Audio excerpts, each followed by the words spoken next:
Hello, I'm Dawn, your host of Life Coaching on the Move. Welcome along. We are in mid-January, so today I'm talking about changing habits, getting rid of old habits and replacing them with good, healthy and helpful habits. And now that we're in mid-January, how to maintain and grow and expand our willpower and our self-discipline, because that is what underpins the success of changing our habits.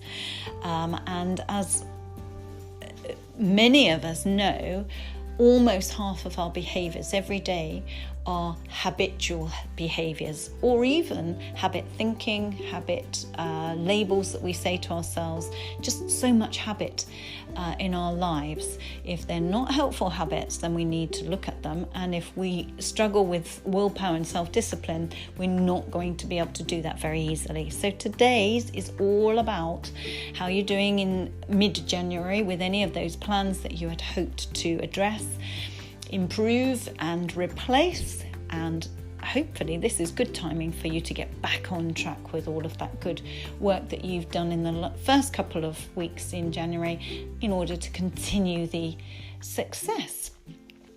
Tiny bit of housekeeping. Have a look at the website. There are new workshop dates coming up for sort of February, March, if you're interested. Also, there are some online programs there for you if you need to download them and own them yourself and do them in your own time online at your own pace in the comfort of your own home. So there's all sorts there.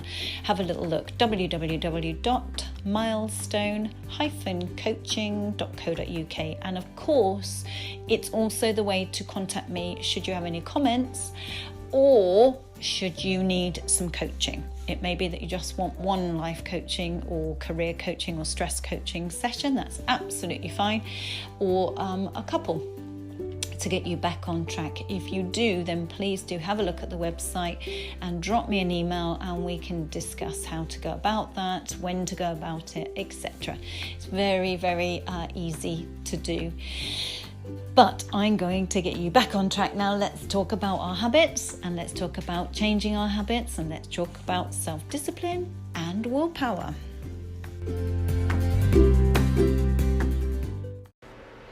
Well, today you join me on Monday morning in the middle of January. We're about the 18th of January today. So, in fact, actually on the news today, I heard them mentioning today is supposed to be, I remember doing a podcast on this time last year, Blue Monday. It's supposed to be the lowest mood of the year today. But I'm not going to focus on that because I think we become a reality of our thoughts. And when the media feed us things like that, we kind of filters into our brain and we give ourselves permission. Yeah, it's going to be a bad day. It's going to be, isn't it? Because it's Blue Monday and it's self-fulfilling. So I'm not going to carry on with that because I'm not allowing this to be Blue Monday. It's actually sunny at the moment. And it's just like any other day. It is exactly what it will be, what we make of it.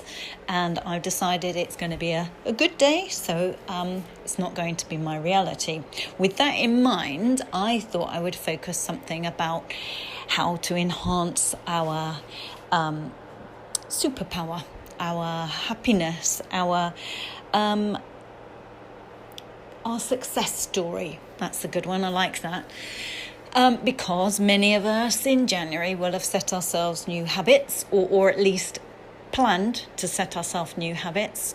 We may have set ourselves new goals, new challenges. We might be trying to change habits, stop unwanted habits or self-sabotaging habits, and we may be trying to work towards replacing those with more self-supporting, helpful, healthier habits. It's that kind of time of year, isn't it? Not all of us, but many of us see it as a new start, fresh start, particularly this year, a fresh year, get the 2020 behind us and maybe have some good things to look forward to, draw a line under the sand of 2020 and think, right, I'm optimistic, gonna make this happen. So there may well be an element of that. And here we are now, almost 3 weeks in, nearly, and I wanted to do a little bit of a check with you. How is it going? How are those plans going? How are those goals going? Because I've been looking into habits, I've been researching them, and willpower, and how to make those things stick, how to make lasting change, in order to do a podcast on it and to support and help you and me, of course. And one staggering fact that I discovered was that around 40 to 45% of what we do every day is actually done out of habit, which I was surprised at how high that was. And if you put that another way, that means about almost half of our lives consist of behaviours that are repeated. Now, on the one hand, that's really, really good, because that means we don't have to rethink many things through. We can just get dressed without thinking about it. We can just be getting on with getting the breakfast, making beds, doing chores, driving that regular route, just getting on with things through routine and through habit behaviours. And that frees us up in order to be able to get those things done, whilst probably thinking of other things, remembering things, recalling things, planning things, rehearsing things in our head, conversations, phone calls, etc. So it actually frees up our brain power. If we had to stop and rethink every single thing through, every single time we did it, our brains would probably implode by lunch. Because we need habits, we actually need them in order to maximise what our brain can focus on at once. And our body can be busy doing stuff, doing chores, while our brain is thinking of other things. So it actually increases our output, it increases our ability to multitask perhaps, or to be doing more than one thing at once, or thinking of more than one thing at once, focusing on many things, answering the kids' questions while dialing a number, while with our phone on the shoulder, whilst Googling something and getting some figures or facts up or something like that, or sending an email. We're doing about 2 or 3 jobs at once at times. Now, that's not always great, and I wouldn't necessarily think that's the way forward, but we do have to do that at times. So habits are helpful things, and they help us just function. They help us function to a wider extent, doing more things all at once and get more out of our time. Obviously, if it's a demanding task, we need to focus more, and more exclusively, and get rid of all of those other habits and put those on the back burner for a while and just focus on that more demanding thing. So habits, how do we form habits? Well, they're neural pathways in our brain. They're just well-trodden paths. I sometimes say to clients, if you had a large meadow of tall grass, and it was, virgin meadow, no one had been across it or anything. If we were in a real hurry on that day and we quickly just nipped across the middle of it, I've got to take a shortcut, I'm really late, and we went right across it, you would just see, if you look behind you, just see yourself have created a tiny little bit of a path where you've just indented some of the grass that the tall wild grass that you've gone through. Not much of a sign, perhaps just a little bit of a sign that someone's been across it. But if you came back and did it again the next day in exactly the same spot, across the same little bit of grass that you went across yesterday, and did it again tomorrow and the next day, within a couple of days you will have created a path. You will have properly trodden that down, created a proper defined pathway, and other people would start following it, because us humans are a little bit like that. So that's like our brain. We do something for the first time, it's new, we've got to get new connections in our brain. But when we do it a second time, then a third time, it gets easier and easier. Those neural pathways have been trodden, they're all fired, and then they can fire easily the second time, third time, etc. And before you know it, that is now a habit behavior or a habit thought. Don't forget, these are about our thoughts as well.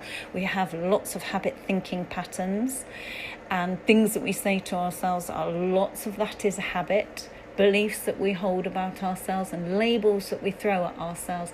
We often say them so many times we don't even know we're saying them.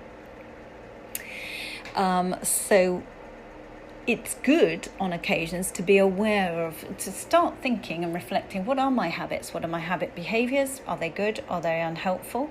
What are my habit thinking patterns? What are my habit beliefs? Are they good? Are they helpful? Are they self-sabotaging or not? Once we're aware of them and we've brought it to our consciousness, we can then go about trying to change them. So if we want to, if we decide they're negative. So habits, each time we achieve that habit or we succeed in that habit, and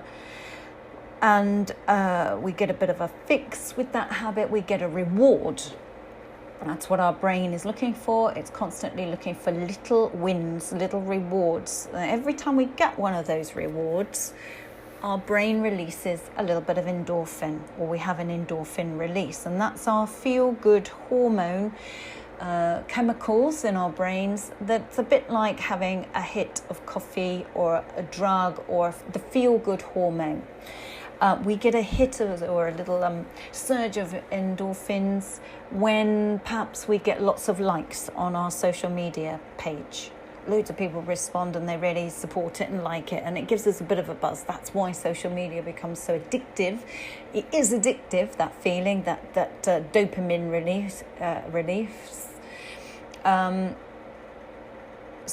Endorphins are from the exercise. Dopamine is from that feel good of achieving something, such as getting likes, such as getting acknowledgement, praise, pat on the back, those sorts of things. And they enhance our mood and sense of accomplishment. So it's the reward phase. If you get a reward feeling when you've done something, you're more likely to repeat it because you felt good. It's felt good in the brain, and your body will then attempt to replace and repeat that. That's how a habit cycle is formed. Habits also, us humans will often prefer to go for comfort. Our brain will choose comfort over discomfort unless we train it otherwise.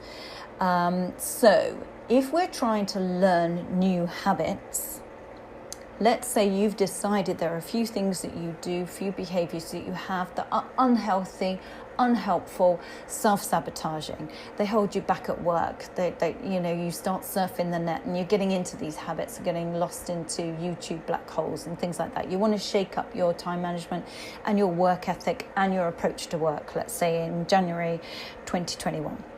Or you're trying to do veganary for a month and see how you feel and give up all meat and dairy products. So you can't have that bacon sandwich that you're cooking for the family, or the roast that you're doing at the weekend because you're on veganary and no one else is. Or you're trying to give up alcohol, or trying to give up smoking, or trying to get fit. All of those sorts of things that are commonly done in January. Well, how much comfort are they giving you? Because the more comfort cues they will give you and the more dopamine releases they will give you, the more likely you are to stick with them. However, if there's discomfort involved, say with perhaps giving up smoking and you've got cravings and things like that, the more discomfort there is involved with that new habit that you're trying to acquire and the old one that you're trying to lose, the harder it's going to be. So you need to set up as many possible positive cues and dopamine releases around that new habit as you possibly can, so that you get hits in other ways and you get that feel-good reward in other ways. The other way of making habits easier to acquire is to literally make them easy. So do everything you can to make the new sought after behavior easy, and make everything you can to make the old unhealthy, unhelpful behavior difficult. So if it's, for example, that you're trying to reduce the amount of time you have on social media, stop wasting hours just surfing through and staying awake late at night, checking Facebook, and then you look at the time, you think, oh God, I'm now an hour and a half late and I'm going to be tired in the morning and I'm going to wake up groggy and then I'm going to be non-productive tomorrow morning. Oh God, how have I done this again? I wanted to stop doing this. You've got to make that hard, difficult. So, for example, if it's social media, you could set your broadband, the timer on your broadband or the settings to switch off, say, at 11. If you wanted to be asleep every night and the family asleep every night at 11, set your broadband to go off at 11 so you can't be doing the Netflix binging back-to-back episodes and get drawn in, and you can't be surfing the net or checking Facebook until midnight, 12:30, whatever.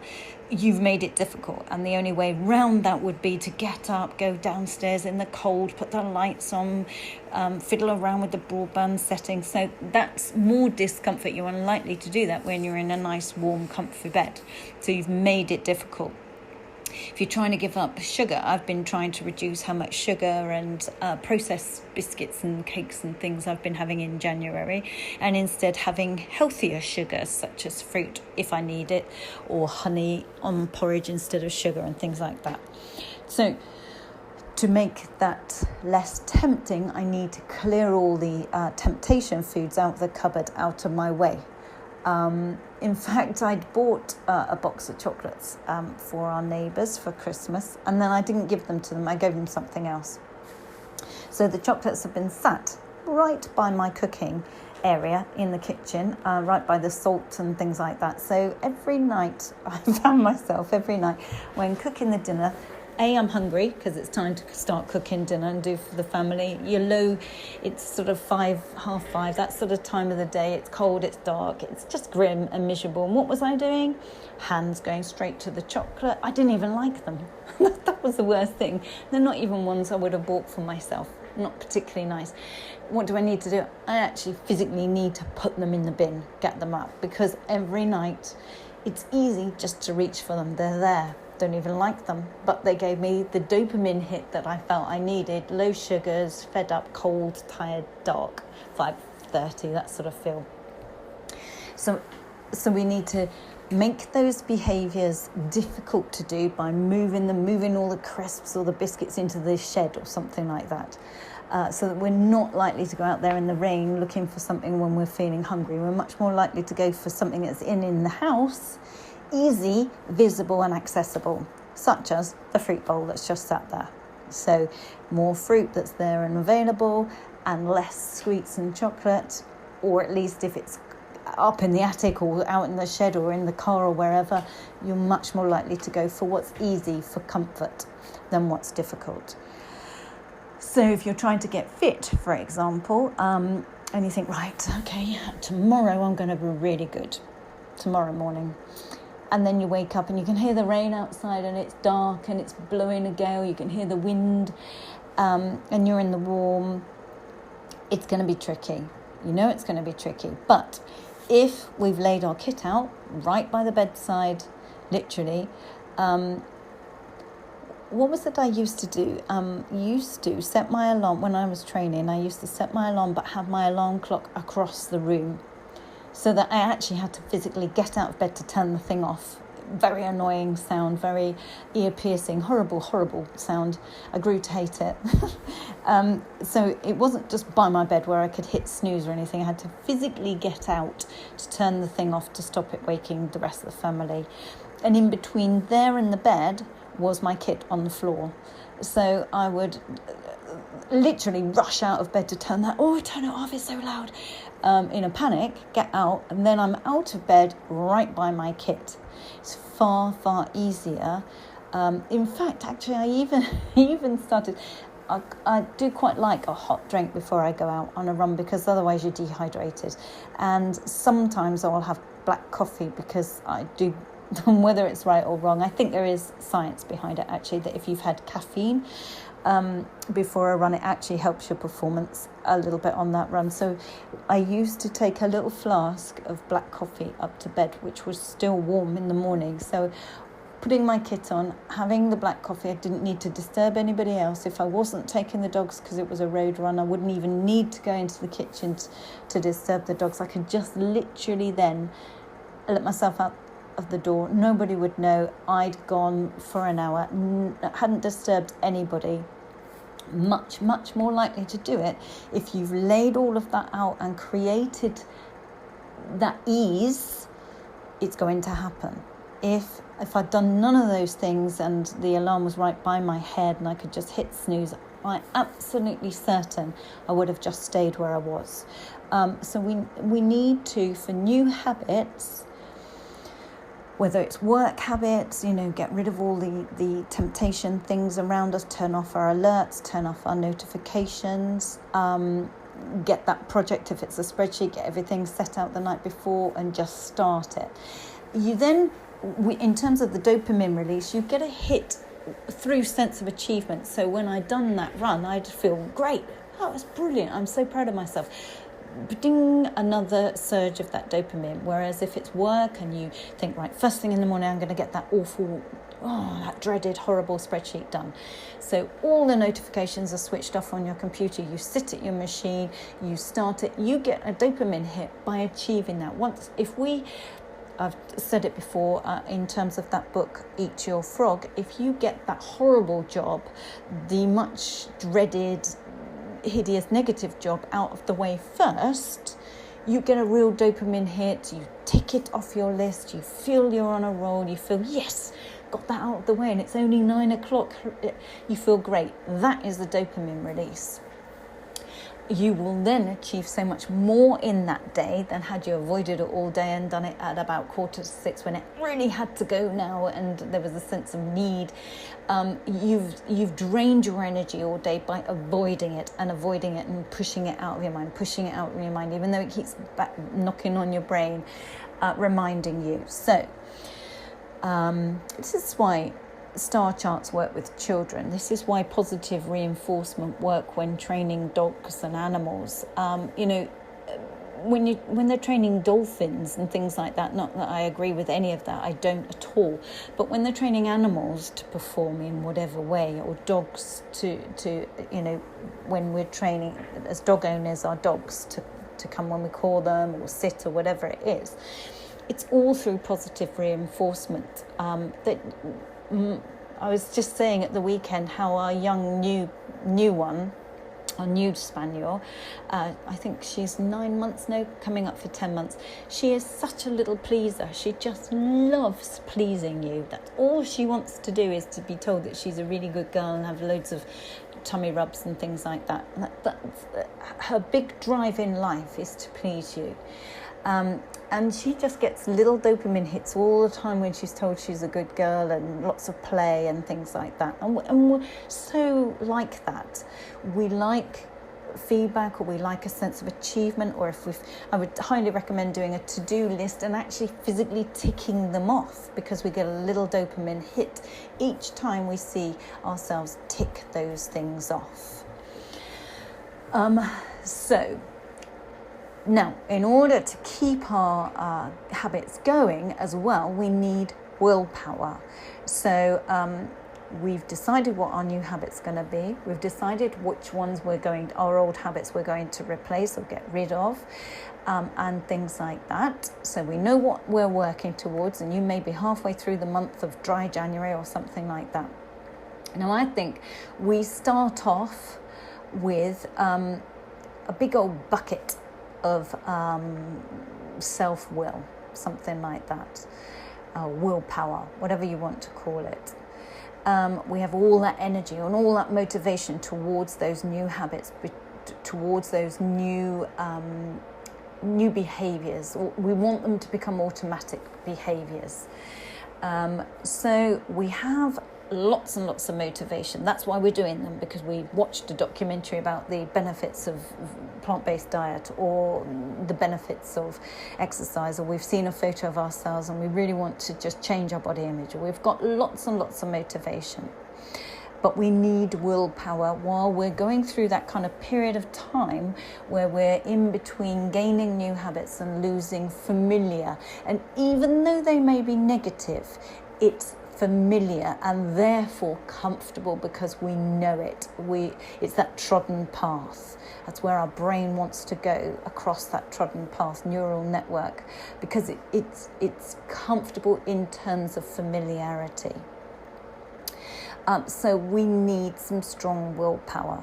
Now, there's lots of research about willpower, and it is believed, scientifically proven, generally, that willpower can be learned and can be grown.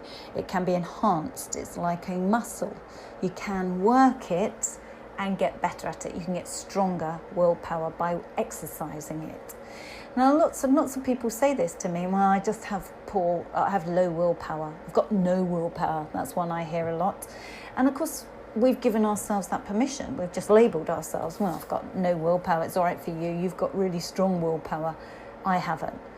But we've accepted that. We've set it in stone as if there's nothing we can do about it. But there absolutely is. So maybe not just are we working on our new habits, we also need to work on building our willpower. It's said, I saw a quote, willpower makes all the difference in the world. It's what stands behind most success stories. It is what helps us forge new habits and what keeps us on our chosen course. It's almost a superpower. That's what I read somewhere, that if there were one superpower that this writer could choose, it would be real strong willpower, because it's the difference between success or non-success. Because if you give up, of course you can't succeed. If you stick with something, there's a huge amount of chance that you can succeed. And the difference is willpower. Now, if you're telling yourself right at the beginning, I've got no willpower, you've already said, well, I can give up and eat those chocolates, or I can give up and put my kit away, not to come out until next January. Gyms work on this basis, that people have got low willpower. Pre-COVID, that was. They built it into their business models.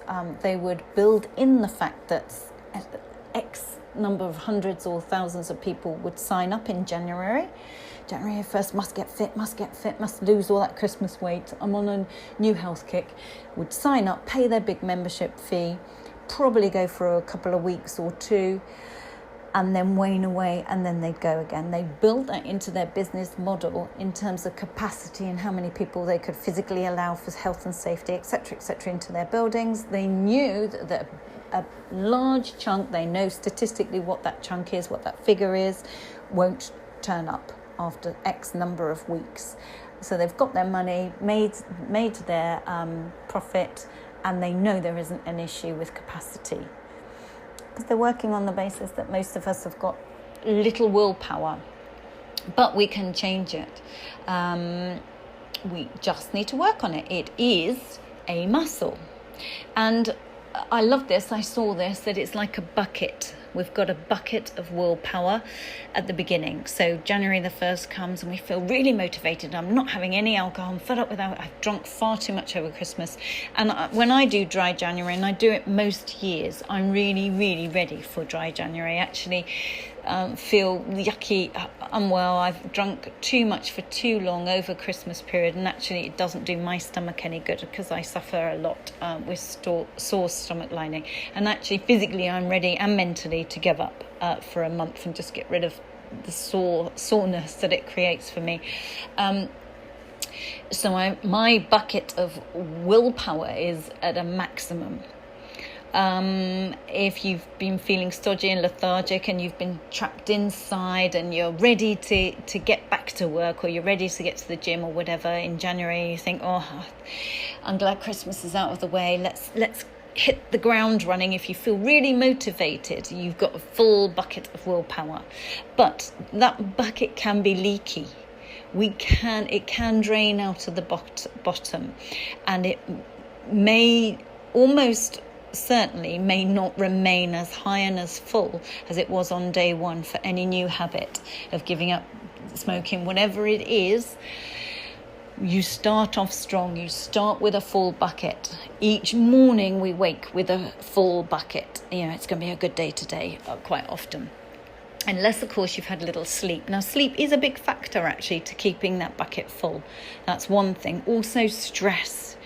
Stress, the more stressed you are, the weaker and leakier that bucket. And you will find yourself, if you've had a really stressful time, you're really low, things have been draining you and you're having a difficult time, then you're going to find it hard to resist those biscuits, or you're going to find it hard to resist the wine in the fridge that's still there, or the cigarettes that's still in the back of your bag, or whatever it is, what you're trying to avoid, you are going to really struggle with at times of stress. So if you want your willpower to grow and your success in these new habits to grow and increase, you need to be also doing stress management. You need to be aware of that while you're going through the period of time of learning these new behaviors so that they become automatic and habitual.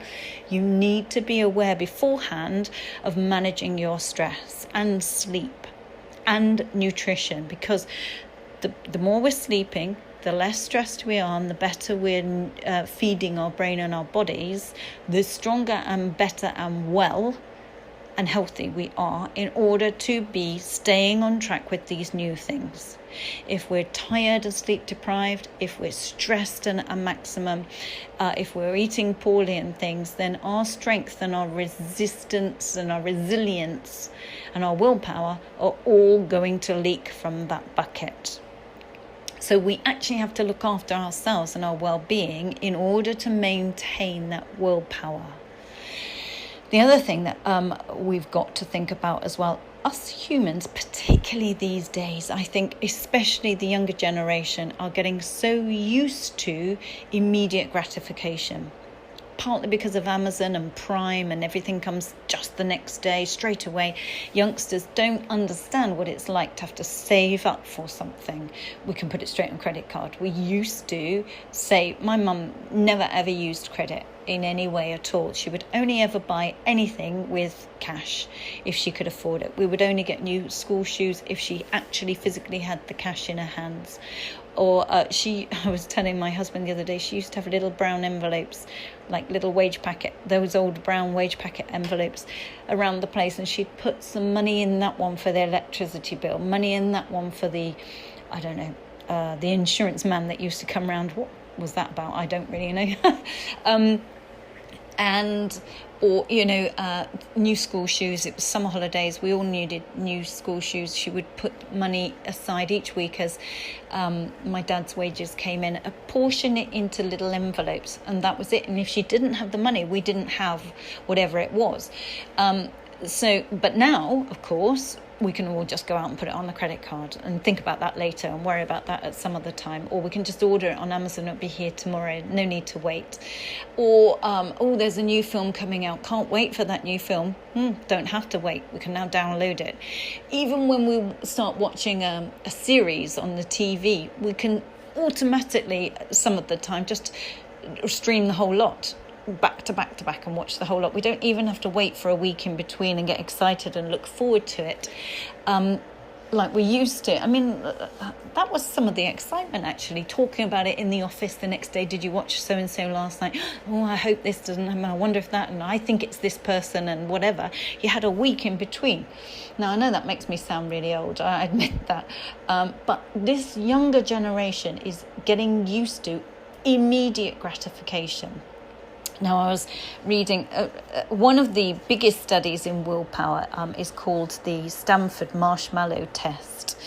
Walter Mischel did a study on this years ago, actually, and it's one of the most renowned studies in terms of willpower.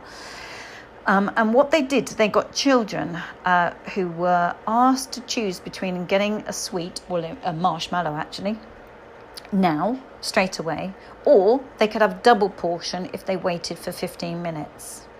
So it was either now immediate gratification, but you get less of the treat, or you get double the treat, two marshmallows in 15 minutes. Now, they noticed and they believed that the kids who managed to delay gratification and get double marshmallows had much higher willpower.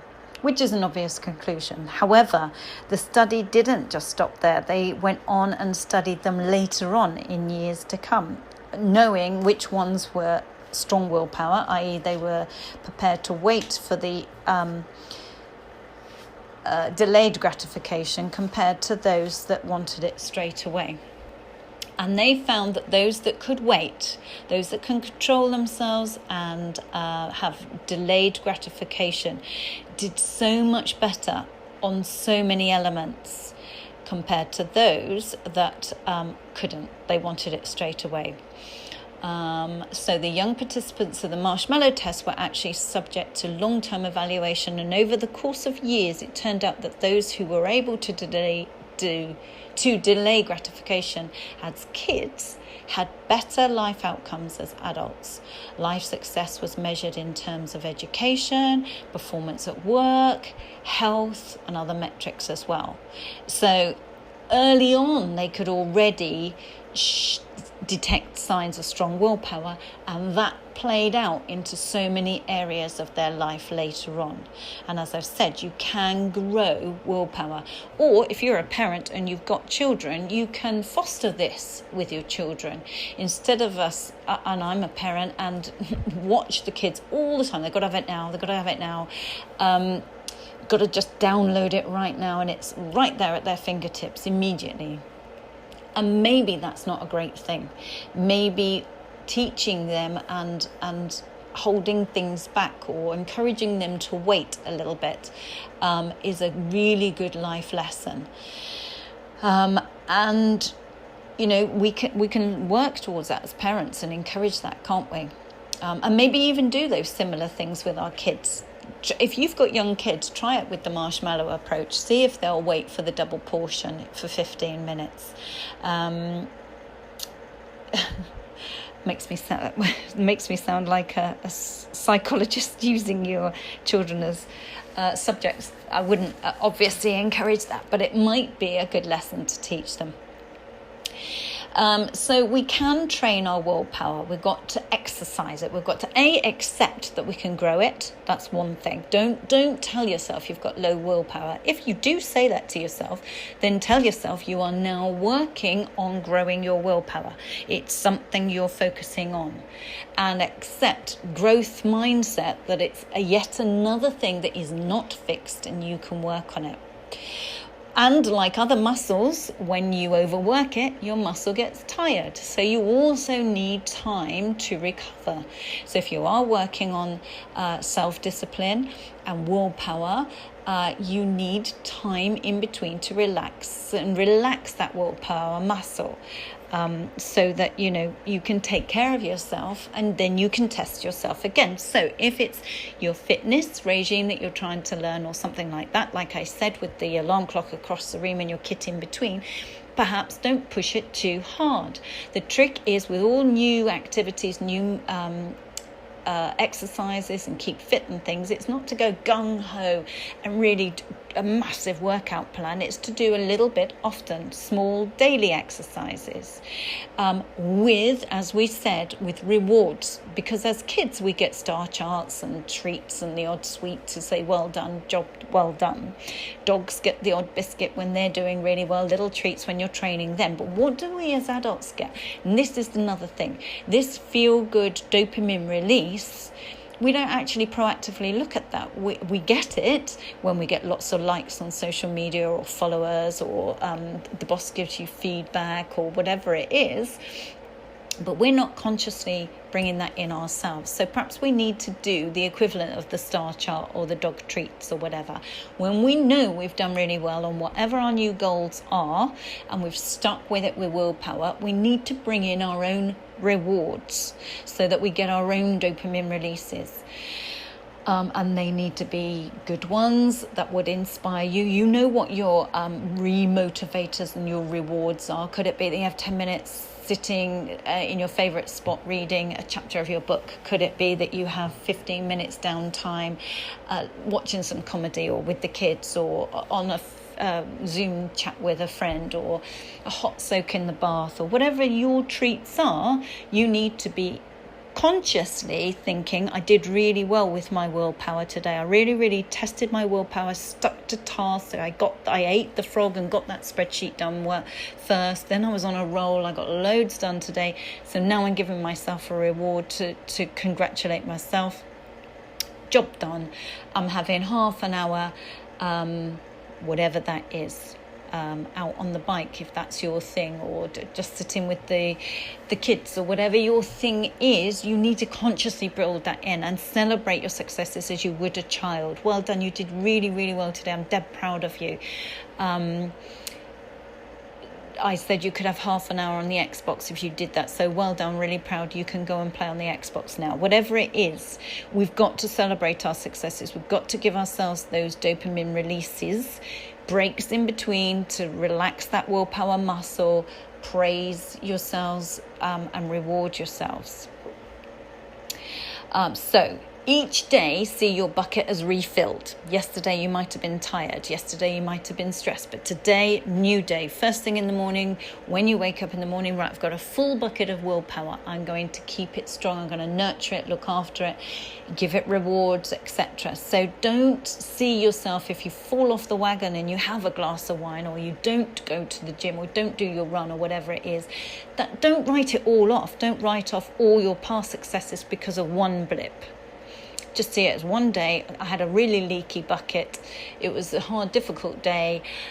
See the next day as it's been replenished, renewed. Do things to make it stronger. Do things to fill your willpower bucket. And see it as a daily thing. Give yourself bite-sized goals, not overwhelming goals and overstretching goals. Celebrate your successes. Give yourself your own dopamine hit. Stay strong with good sleep. Stay strong with minimizing your stress. Develop your own reward system, and celebrate those successes, and manage your stress. So, but more than anything, just know that you can build your willpower, that you are working on your willpower. And it gets stronger the more regularly you use it. You can train your willpower with small things, like just make your bed every morning, or choose an apple at 10:30, 11 o'clock when you're beginning to get that mid-morning hunger before lunch. Go for an apple rather than a few biscuits or a bag of crisps. Start small. And, you know, literally, if it's that, just think, right, no biscuits, it's an apple every day. And willpower is one of the best tools you can use to resist distraction and boost productivity, apparently. I've just read that. So it's a great tool to have in your toolkit. So it's worth working on. It's worth strengthening. So if nothing else this week, between now and when we next speak, decide that willpower, keep using that word, bring it into your language, bring it into your mindset for the rest of the week. I'm building my willpower. I'm building my muscle of willpower. I'm filling up the bucket of willpower. Whatever you want to say, or your tank, you're filling up your tank of willpower. Know that it peaks and it troughs. You have high and low amounts. You can work it to your favor. So don't give in to that label that you've been giving yourself. Okay, so that's your idea for the week and your focus for the week. Build on it. I will continue to build on it too. And I will talk to you. I hope that's been helpful. Please do drop me a line, dawn@milestone-coaching.co.uk, if you've got any comments at all, or questions, or subjects that you would like me to cover. If not, I wish you a really strong, focused and determined week, and I will speak to you on next week's episode of Life Coaching on the Move.